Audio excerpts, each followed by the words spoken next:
تو اس بچے کی شہرت ہمارے پورے قبیلہ بنو سعد کے اندر ہو گئی کہ یہ بچہ بڑا ہی برکت والا ہے، بڑا ہی سعادت والا ہے، لوگوں کے اندر مشہور ہو گیا نبی کریم صلی اللہ علیہ وسلم کی برکات۔ حتیٰ کہ خود جب بیمار ہوتے یا جانور جب بیمار ہوتے، خود کسی کے جسم پر کوئی پھوڑا نکل آتا، کوئی پھنسی ہوتی، کوئی دانہ نکلتا، جسم کا کوئی مرض ہوتا یا جانور بیمار ہوتا، جانور کو تکلیف ہوتی، تو اماں حلیمہ سعدیہ کے گھر میں آتے اور نبی کریم صلی اللہ علیہ وسلم کے ننھے منھے ہاتھوں کو جہاں جسم میں تکلیف ہوتی وہاں پہ رکھ دیتے تھے۔ حضور صلی اللہ علیہ وسلم کے ننھے منھے ہاتھ بیمار کے جس جگہ پہ پڑتے تھے اللہ شفا عطا فرما دیتے تھے۔ جس بیمار جانور کے جسم پر پڑتے تھے اللہ تعالیٰ ہمارے نبی صلی اللہ علیہ وسلم کی برکت سے اس جانور کو شفا دیتے تھے۔ جس بیمار آدمی کے جسم پر آقا نامدار محمد رسول اللہ صلی اللہ علیہ وسلم کے ننھے منھے ہاتھ لگتے تھے اللہ اس کی برکت سے بیمار آدمی کو بھی صحت یاب کر دیتے تھے۔ اماں حلیمہ سعدیہ فرماتے ہیں کہ میری بکریاں جہاں جاتی تھیں اس بچے کے صدقہ سے، اس بچے کی برکت سے پیٹ بھر کر واپس آتی تھی، اور یہ بات ہمارے علاقے میں مشہور ہو گئی۔ لوگوں نے کہا کہ بھی ہم بھی اپنی بکریاں وہاں چرائیں گے جہاں حلیمہ کی بکریاں چرتی ہیں، جہاں حارث اپنی بکریوں کو لے کے جاتا ہے، جہاں شیمہ اپنی بکریوں کو لے کے جاتی ہے، ہم بھی اپنی بکریوں کو وہاں پہ چرایا کریں گے کہ یہ جب وہاں پہ چراتے ہیں تو پیٹ بھر کر ان کے جانور واپس آتے ہیں اور ہمارے بھوکے آتے ہیں۔ چلو بھی اب ایسے کریں گے ہم بھی اسی جگہ پہ اپنے جانوروں کو لے جائیں گے، اپنی بکریوں کو لے جائیں گے جہاں حلیمہ سعدیہ کی بکریاں چرتی ہیں۔ تو لوگوں نے ایسا ہی کیا، لیکن عجیب و غریب واقعات، عجیب و غریب بات یہ کہ جب شام کو ایک ہی جگہ پہ بکریاں چرتی، ہمسایوں کی بکریاں بھی اور اماں حلیمہ کی بکریاں بھی ایک ہی جگہ پہ چرتی، لیکن شام کو کیا ہوتا کہ اماں حلیمہ کی بکریاں تو پیٹ بھر کر اور تھن دودھ سے بھرے ہوئے واپس لوٹتے تھے اماں حلیمہ کی بکریاں، اور ہمسایوں کی بکریاں وہ خشک تھنوں کے ساتھ اور بھوکے پیٹ واپس لوٹتے تھے۔ یہ کیا تھا؟ ہمارے نبی صلی اللہ علیہ وسلم کی برکت سی،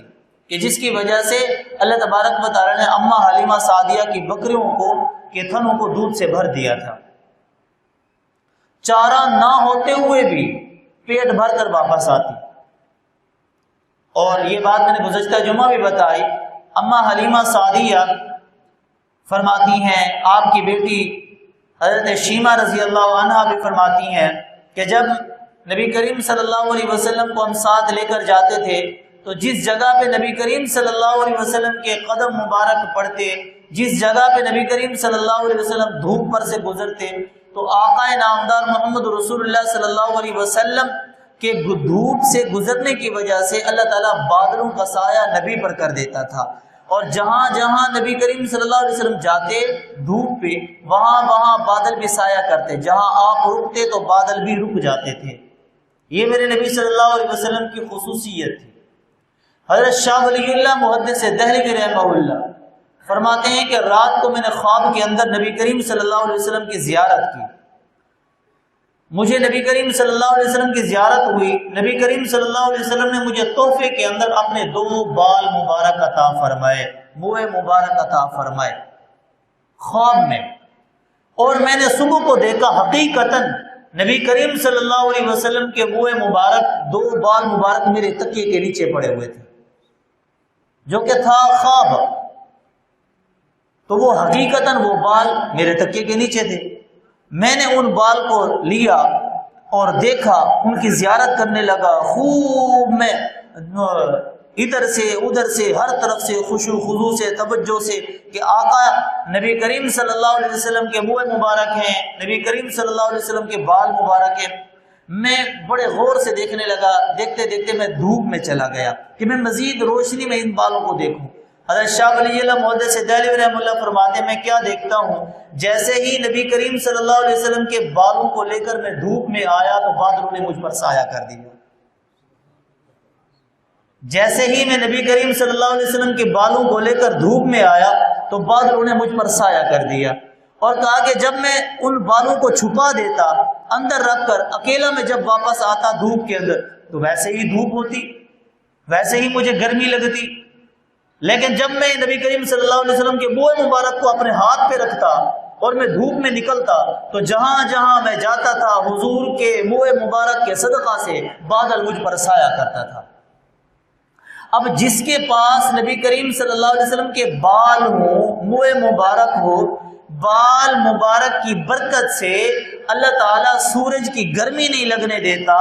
سورج کی حرارت نہیں لگنے دیتا، اور سورج کی تپش سے اس کو محفوظ رکھتے ہیں، سورج کی حرارت سے اس کو محفوظ رکھتے ہیں۔ تو آپ خود اندازہ کریں، جس کے دل میں نبی کی محبت ہو، جس کے دل میں نبی کی عشق ہو، نبی کا عشق ہو، جس کی زبان پہ نبی کے لیے درود ہو، سر سے لے کر پاؤں تک جس کا وجود نبی کریم صلی اللہ علیہ وسلم کی اتباع اور اطاعت کے مطابق ہو، تو خود اندازہ کریں اللہ تعالیٰ اس ایسے متبع شخص کو کیا جہنم کی آگ میں ڈالیں گے؟ جب نبی کے منہ مبارک کے صدقہ سے اللہ سورج کی گرمی نہیں لگنے دیتا، تو جس کے دل میں نبی کی سچی محبت ہو، عملی طور پر جو نبی کا محب ہو، اللہ اسے بھی جہنم کی حرارت سے، جہنم کی تپش سے محفوظ فرمائیں گے۔ اما حلیمہ سعدیہ فرماتی ہیں 4 مہینے کے تھے نبی کریم صلی اللہ علیہ وسلم کہ دیواروں کو ہاتھ لگا کر چلنا شروع کر دیتے۔ روایات کے اندر آتا ہے، کتب کے اندر آتا ہے، جتنی پرورش دوسرے بچوں کی 1 مہینے میں ہوتی اتنی پرورش نبی کریم صلی اللہ علیہ وسلم کی 1 دن میں ہوئی، اور جتنی پرورش دوسرے بچوں کی 1 مہینے کے اندر ہوتی اتنی پرورش نبی کریم صلی اللہ علیہ وسلم کی 1 سال، جتنی پرورش دوسرے بچوں کی 1 سال میں ہوتی اتنی پرورش نبی کریم صلی اللہ علیہ وسلم کی 1 مہینے میں ہوئی۔ جب آپ 4 ماہ کے تھے تو دیواروں پہ سہارا دے کر آپ نے چلنا شروع کر دیا، 6 ماہ کے تھے تو آپ تیز چلنا پھرنا شروع کر دیا آپ نے، اور جب 8 ماہ کے تھے تو بولنا شروع کر دیا، 9 ماہ کے تھے تو آپ کی زبان میں فصاحت بلاغت آ گئی، صاف صاف بولا کرتے تھے۔ اما حلیمہ فرماتی ہیں ایک دفعہ رات کو میں نے نبی کریم صلی اللہ علیہ وسلم کی زبان مبارک سے الفاظ سنے کہ آپ یہ کہہ رہی ہیں لا الہ الا اللہ، لا الہ الا اللہ قدوسن قدوسن قدوسن نامت العیون والرحمن لا تأخذہ سنۃ ولا نوم۔ یہ کلمات اما حلیمہ سعدیہ فرماتی ہیں کہ میں نے 9 ماہ کی عمر میں نبی کریم صلی اللہ علیہ وسلم کی زبان مبارک سے بالکل صاف صاف انداز کے اندر، صاف آواز کے اندر یہ کلمات سن۔ اما حلیمہ سعدیہ فرماتی ہیں نبی کریم صلی اللہ علیہ وسلم بچپن میں جب میرے تربیت میں تھے، میری پرورش میں تھے، تو آپ کپڑوں میں پیشاب نہیں کرتے تھے، کبھی ایسا نہیں ہوا مجھے اس بستر کو نبی کریم صلی اللہ علیہ وسلم کی وجہ سے نہیں دھونا پڑا جس پر آپ نے پیشاب کر دیا ہو، کبھی مجھے اس چارپائی کو نہیں دھونا پڑا جس پر حضور نے پیشاب کر دیا ہو، بلکہ ایسی نوبت ہی نہیں آئی، حضور نے کبھی ایسی جگہ پر، ایسی چیز پر پیشاب ہی نہیں کیا کہ جس چیز کو، جس جگہ کو مجھے دھونا پڑے، حتیٰ کہ کپڑوں میں بھی نبی کریم صلی اللہ علیہ وسلم پیشاب نہیں کرتے تھے۔ فرماتی ہیں کہ حضور صلی اللہ علیہ وسلم کا پیشاب کا ایک وقت مخصوص تھا، اور وقت مقررہ پر میں حضور کو پیشاب کرا دیتی، آپ سارا دن ساری رات سکون سے سوتے، شلوار میں پیشاب نہیں کرتے۔ اور فرماتے جب حضور صلی اللہ علیہ وسلم کا بچپن میں سطر کھلتا نہیں تھا، اکثر ڈھکا رہتا تھا، اگر بالفرض والمحال کبھی حضور کا بچپن میں سطر کھل جاتا تو حضور فریاد کرتے، حرکت کرتے، جس سے مجھے اشارہ ملتا، میں حضور کے سطر مبارک کو ڈھانپ دیتی۔ اگر بالفرض والمحال میں نہ بھی ڈھانپ لیتی تو قدرت سے ایسا نظام بنا ہوا تھا کہ اگر میں نہ ڈھانپ دی، غیب سے حضور صلی اللہ علیہ وسلم کا سطر خود بخود ڈھک جاتا۔ اما حلیمہ سعدیہ فرماتی ہیں کہ ایک دفعہ ذوالمجاز کی منڈی میں نبی کریم صلی اللہ علیہ وسلم کو لے کر گئی تو کسی یہودی نے دیکھ لیا، کسی راہب نے دیکھ لیا تو پہچان لیا نبی کریم صلی اللہ علیہ وسلم کو۔ بچپن میں حضور صلی اللہ علیہ وسلم کے جسم مبارک اور چہرے مبارک کو بغور دیکھنے کے بعد اس نے کہا او عرب کے لوگوں، اس بچے کو قتل کر ڈالو، اگر تم اس بچے کو قتل نہیں کرو گے تو بڑا ہو کر یہ بچہ تمہارے آب و اجداد کے دین کو جھٹلائے گا اور اپنی حکومت قائم کرے گا، مشرق اور مغرب پر اس کی سلطنت ہوگی، مشرق اور مغرب پہ اس کا ڈنکا بجے گا، قتل کر دو۔ اما حلیمہ سعدیہ فرماتے جب میں نے یہ آواز سنی کہ یہ تو میرے قریشی بچے کے بارے میں کہا جا رہا ہے، میں فوراً چھپا کے حضور صلی اللہ علیہ وسلم کو گھر لے کے آئی۔ لوگ دیکھتے رہ گئے بچہ کہاں ہے کہاں ہے کہاں ہے، ادھر ہے ادھر ہے۔ ایک دفعہ اما حلیمہ سعدیہ فرماتی ہیں شق صدر کا واقعہ ہوا، میں بہت گھبرائی۔ اسی طرح کا اور واقعہ ہوا کہ حبشیوں میں سے کسی نے نبی کریم صلی اللہ علیہ وسلم کے آنکھوں میں دیکھا، آنکھوں میں سرخی دیکھی، ایک عجب قسم کی سرخی دیکھی۔ تو نبی کریم صلی اللہ علیہ وسلم سے متعلق اما حلیمہ سعدیہ سے پوچھنے لگا یہ جو آنکھوں میں سرخی ہے یہ کیا بچے کی آنکھیں خراب ہیں؟ اما حلیمہ سعدیہ نے فرمایا نہیں تو خراب تو نہیں ہے، بالکل ٹھیک ہیں۔ تو اس نے یہ نشانی کہیں پڑھ رکھی تھی کہ نبی کریم صلی اللہ علیہ وسلم کی آنکھوں میں ایک عجب سی یہ خصوصیت اور عجب سی یہ کشش ہوگی۔ تو وہ جھپٹا فوراً، کہا کہ یہ وہ آخری نبی ہے جس کے بارے میں ہم نے پہلی کتابوں کے اندر پڑھ رکھا ہے۔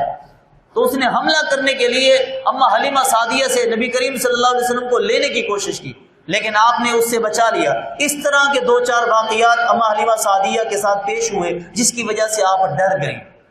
کہ بھی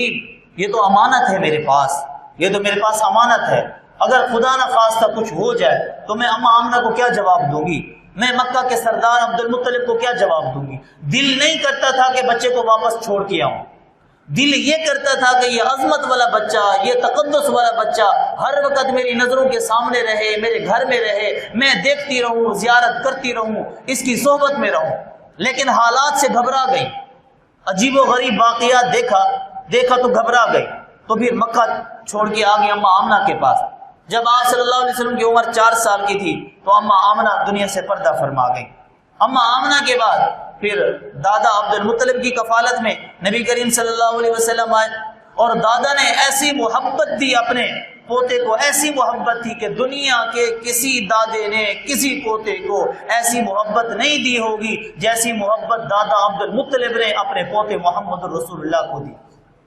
اس قدر محبت تھی، آپ کا بیت اللہ کے قریب ایک تخت لگتا تھا، آپ کی ایک جگہ تھی، آپ کا ایک منصب تھا جہاں پہ آپ مکہ کے سردار تھے، بیت اللہ کے متولی تھے، لوگوں میں بڑی عزت تھی، آپ وہاں پر بیٹھ کر لوگوں کے فیصلے کیا کرتے تھے۔ ایک سرداری کا ایک تخت تھا، اس تخت پر کوئی بھی نہیں بیٹھ سکتا تھا، نہ کوئی بڑا، نہ کوئی بچہ، نہ کوئی جوان۔ لیکن نبی کریم صلی اللہ علیہ وسلم جب آتے دادا کے تخت پر بیٹھ دیتے، لوگ اگر روکنے کی کوشش کرتے تو دادا فرماتے نہ، خبردار، آج کے بعد کبھی بھی میرے پوتے کو نہ روکنا، یہ چاہے میری جگہ پر بیٹھے یا میرے کندھے پر بیٹھے یا میری گود میں بیٹھے، تم میں سے کوئی میرے پوتے کو نہیں چھیڑے گا۔ حتیٰ کہ کتابوں کے اندر لکھا ہے کہ دادا اس قدر پیار کیا کرتا تھا، جب دور سے اپنے پوتے کو آتا ہوا دیکھتا تھا تو دادا عبد المطلب استقبال کے لیے کھڑے ہو جایا کرتے تھے، اپنے تخت کو چھوڑ کر، اپنے منصب کو چھوڑ کر، اپنی سرداری والی جگہ کو چھوڑ کر اپنے یتیم پوتے کے استقبال کے لیے دادا کھڑا ہو جایا کرتا تھا۔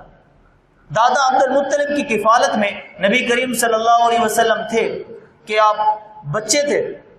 تو گھر سے دور نکل گئے، راستہ بھول گئے، گم ہو گئے، راستہ بھول گئے تو گم ہو گئے، پتہ نہیں چل رہا تھا کہ کس طرف میں نے اپنے گھر کی طرف جانا ہے، کون سا راستہ ہے میرے گھر کی طرف جانا، بھول گئے۔ ادھر سے تلاش میں سارے نکلے ہوئے تھے کہ نبی کریم صلی اللہ علیہ وسلم کو تلاش کریں، محمد ابن عبداللہ کو تلاش کریں۔ اچانک اسی راستے سے، جس راستے پر نبی کریم صلی اللہ علیہ وسلم بھولے سے پہنچ گئے تھے، تو اسی راستے سے ابو جہل کا، یا ایک روایت کے اندر آتا ہے ابو لہب کا، ان دونوں میں سے کوئی ایک تھا، اس کا وہاں سے گزر ہوا۔ اس نے نبی کریم صلی اللہ علیہ وسلم کو دیکھا تو نبی کریم صلی اللہ علیہ وسلم کو کہا کہ آپ تو عبداللہ کے بیٹے محمد ہو نا؟ نبی کریم صلی اللہ علیہ وسلم نے فرمایا یہاں، تو نبی کریم صلی اللہ علیہ وسلم نے فرمایا جی۔ تو کہا کہ بھئی یہاں کیسے؟ آپ بھول گیا؟ اچھا، دوسرے بچوں میں اور ہمارے نبی میں یہ فرق، اگر دوسرا بچہ راستہ بھول جائے تو رونے لگ جاتا ہے، ہمارے نبی نہیں روتے تھے، ہمارے نبی روئے نہیں۔ اور پھر یہ بھی ہے کہ دوسرا بچہ اگر راستہ بھول جائے تو جس راستے پر چل پڑتا تو وہ چلتا ہی جاتا۔ لیکن نبی کریم صلی اللہ علیہ وسلم جب بھولے تو بیٹھ گئے، یہ نہیں کہ بھی چلے گئے کبھی کہیں نہ کہیں تو پہنچوں گا، نہیں، آپ رک کر آرام سے بیٹھ گئے۔ تو ابو جہل کا، یا ایک قول کے مطابق ابو لہب کا، وہاں سے گزر ہوا تو پہچان لیا اور کہا کہ اچھا آؤ میں تمہیں گھر چھوڑ دوں۔ تو نبی کریم صلی اللہ علیہ وسلم کو اٹھا کر اس نے اپنے پیچھے بٹھایا، اور کتابوں کے اندر لکھا ہے کہ اس نے جب سواری کو چلایا تو سواری چلی نہیں، بڑی کوشش کی، بڑا زور لگایا، چابک مارے، ہاتھ مارے، پاؤں مارے، پر سواری تھی کہ اٹھنے کا نام ہی نہیں لیتی تھی، نہیں چلی سواری۔ اتنے میں جب اسے بات سمجھ نہ آئی تو غیب سے آواز آئی کہ اے ظالم، اے بدبخت، تو اس بچے کو اپنے پیچھے بٹھا رہا ہے جس کو رب نے 1,24,000 نبیوں کے آگے کھڑا کرنا ہے۔ تو اس بچے کو اپنے پیچھے بٹھا رہا ہے جس کو رب نے نبیوں کا امام بنانا ہے۔ تو جیسے ہی یہ غیب سے اشارہ ملا، آواز آئی، اس نے فوراً نبی کریم صلی اللہ علیہ وسلم کو پیچھے سے اٹھایا اور اپنے سامنے بٹھایا اور سواری کو اٹھایا تو سواری اٹھ پڑی۔ اس وقت بھی ابو جہل نے اور ابو لہب نے ایک تنقیدی جملہ بولا تھا جب دادا عبد المطلب کے ہاتھ میں اس کے پوتے کا ہاتھ دیا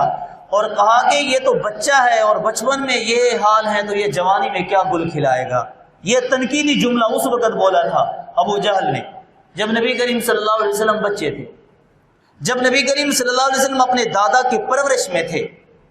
ایک قیافہ شناس نجومی اسی علاقے میں آیا ہوا تھا، نبی کریم صلی اللہ علیہ وسلم کو دیکھا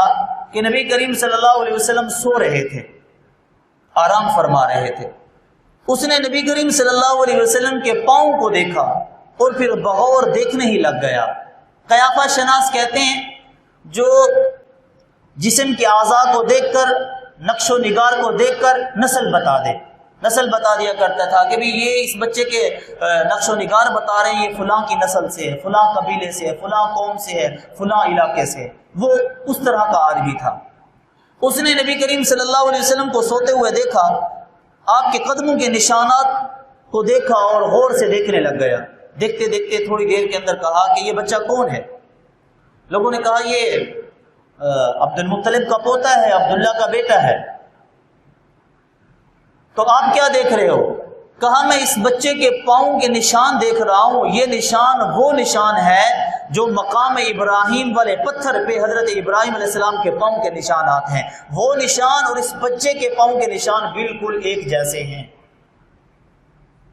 وہ نشان اور اس بچے کے مقام ابراہیم وہ پتھر ہے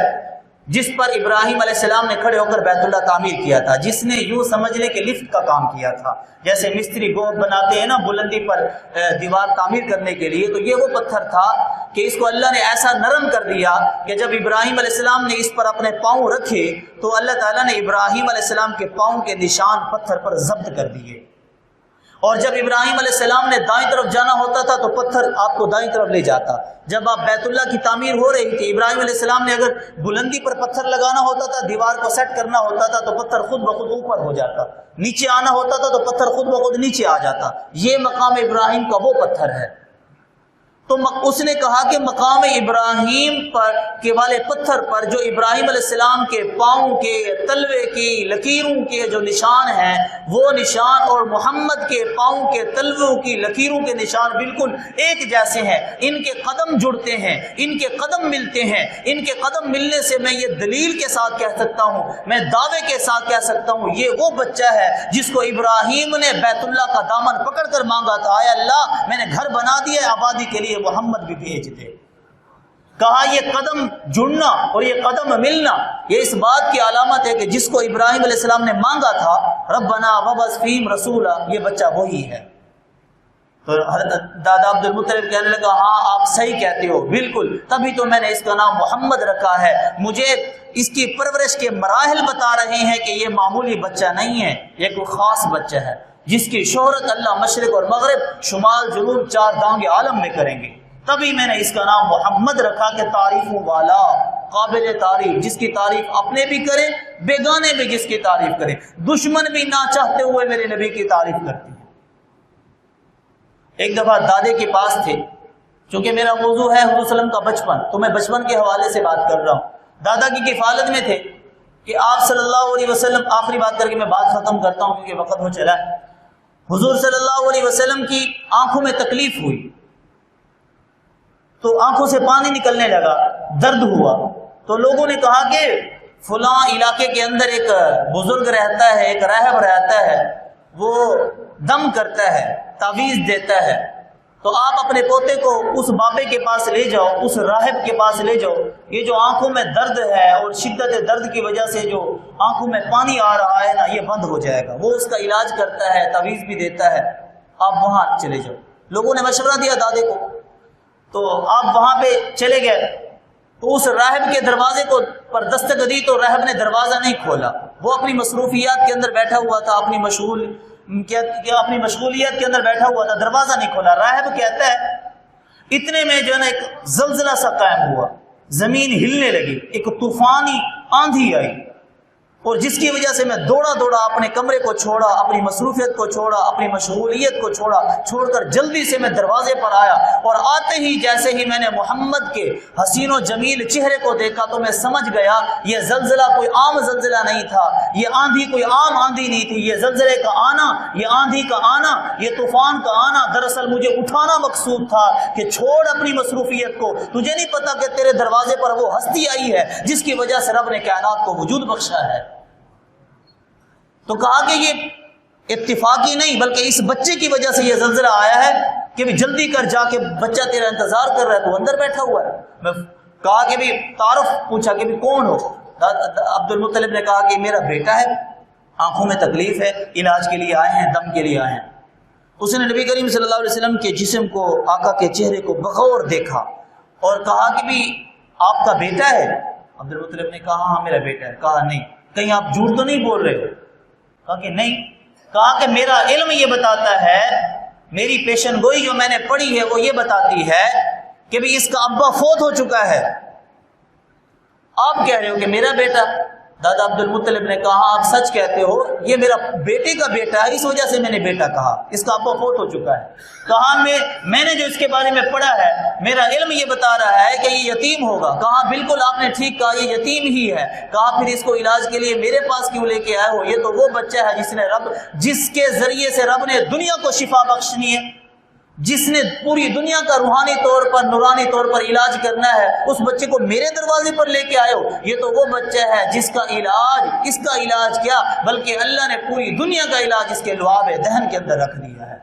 اس بچے کے منہ میں جو لعاب ہے وہی اس بچے کا علاج ہے، وہی لوگوں کا علاج ہے۔ یہ وہ لعاب ہے کہ اگر یہ صدیق کی ایڑی پر لگے گا تو رب صدیق کی ایڑی کو، جو سانپ کے ڈسنے کی وجہ سے تکلیف کے اندر تھے، میرے نبی کے لعاب دہن لگنے کی وجہ سے صدیق کو شفا مل جائے گی۔ یہ وہ لعاب ہے کہ اگر علی کی آنکھوں پر لگے گا، علی کی آنکھوں میں بینائی تیز ہو جائے گی، علی کی آنکھوں کا درد ختم ہو جائے گا۔ یہ وہ لعاب ہے اگر کڑوے پانی میں جائے گا، کڑوے کنویں میں جائے گا، اس لعاب کی برکت سے کڑوا پانی میٹھا بن جائے گا۔ اگر کم پانی میں جائے گا، وہ کم پانی زیادہ ہو جائے گا۔ اگر کم کھانے میں جائے گا، 3 آدمیوں کے کھانے میں جائے گا، رب اس لعاب کی برکت سے 3 آدمیوں کا کھانا 300 کو پورا کر دے گا۔ یہ وہ لعاب ہے جو اس بچے کے لیے بھی شفا کا کام دے گا اور دنیا بھر کے لیے شفا کا کام دے گا۔ اس بچے کا علاج میں نہیں کر سکتا، یہ تو وہ ہے جس کے ذریعے سے رب نے پوری دنیا کو شفا بخشنی ہے۔ اللہ تبارک و تعالی نبی کریم صلی اللہ علیہ وسلم کے بچپن سے ہم سب کو مستفید ہونے کی توفیق نصیب فرمائے۔ وما علینا الا البلاغ۔